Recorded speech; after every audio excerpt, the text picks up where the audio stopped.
Le tribunal administratif vient de rendre sa décision. La mairie doit réintégrer les salariés qui s'étaient vus au lendemain de l'élection municipale annuler leur titularisation. Le syndicat, le SAF-PTR, se réjouit de cette décision de justice et dénonce l'attitude du maire de Saint-Louis dans ce dossier. 130 familles jetées à la rue, est-ce que c'est bien? Non.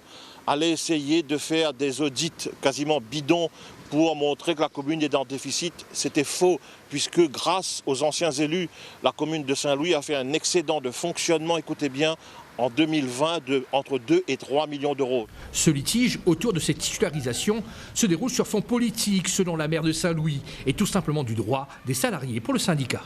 Les gens vont être réintégrés, encore une fois, mi-titulaires. Et ça va coûter, écoutez bien, la fantaisie entre guillemets de la maire va coûter entre 500 000 et 1 million d'euros entre les frais d'avocat, les rappels de salaire, les reconstitutions de carrière et les dommages d'intérêt. Sur les 9 dossiers audiencés, tous ne relèvent pas de la titularisation.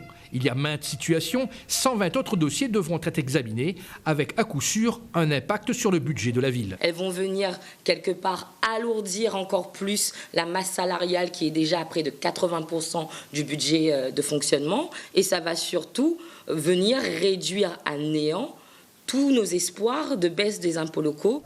La maire de Saint-Louis et son équipe ont décidé d'intenter une action en appel.